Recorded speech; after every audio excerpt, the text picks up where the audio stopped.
We do it without realizing it. We say, I am just protecting myself, and slowly, almost imperceptibly, we start building something that keeps everyone out, including the people we love.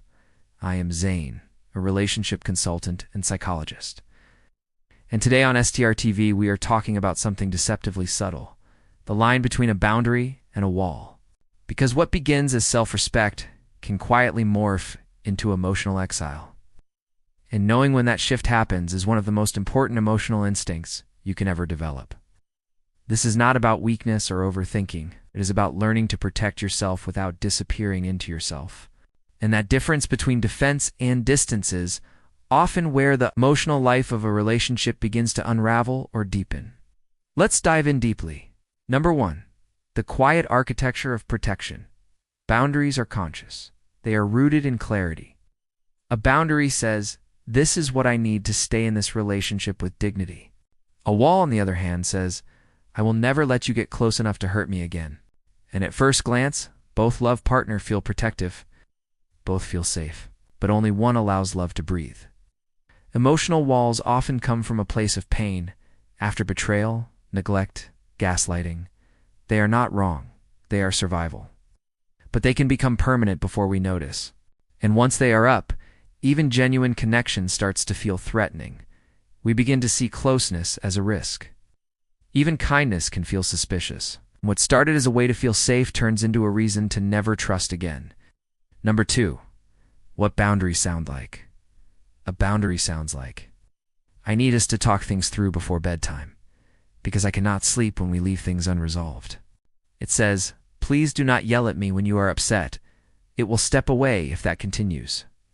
It is not about control. It is about protection with openness. Boundaries make room for relationships. They ask for respect and offer it in return. The love partners do not shut down dialogue. They create a safer space for it. If love is a room, boundaries are the windows, not the locks. They let in light.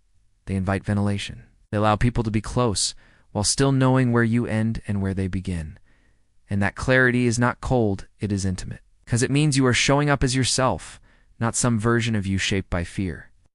Number 3, what walls feel like. Walls often show up as silence, disconnection, passive withdrawal. Stop sharing because you assume it will not be heard. You avoid vulnerability because you think it will be weaponized. It might look calm from the outside, but inside it is tense, heavy, numb. A wall does not say, let us do this better. It says, let us not do this at all. And over time, the wall you built to protect yourself ends up keeping you lonely. Because no one, not even the right person, can love you through a door that never opens. And what is harder still is that walls often masquerade as maturity. You tell yourself you are just being wise, just being independent. But real strength is not isolation. It is knowing when to let someone in, even when your instincts say to run. Number 4, the emotional clue. So how do you know which one you are building? Pay attention to the aftermath. After setting a boundary, you might feel scared or vulnerable, but also clearer, stronger, more honest. After building a wall, you often feel alone, numb, detached, like your heart is still holding its breath. That feeling matters. It is your emotional compass.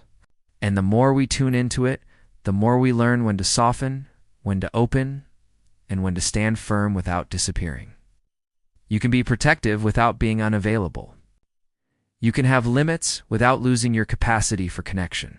And learning to name your boundaries without turning them into barriers is how we stay present, not just with others.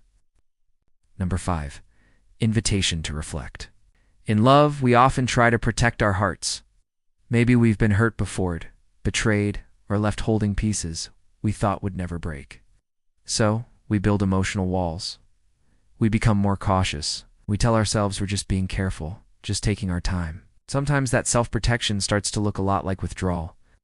We stop opening up. We hesitate to be fully seen, even by someone who wants to love us well. We say we're just keeping boundaries, but deep down, maybe we're also keeping out the very intimacy we long for.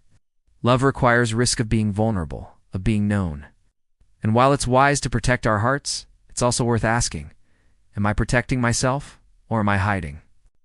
Are my walls keeping me safe, or are they keeping me lonely? This is an invitation not to let your guard down recklessly, but to gently examine what you're regarding and why. Ask yourself if your boundaries are still serving you, or if they've started to shut love out. Because real connection can't happen without openness. Sometimes healing begins not in retreat, but in the brave act of letting someone in. Have you ever confused a wall for a boundary? What helped you recognize the difference? Drop your thoughts in the comments. I would love to hear your stories. Because this is something most of us are still figuring out.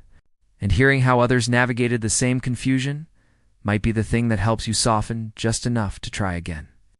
I would love if you subscribe to STR TV.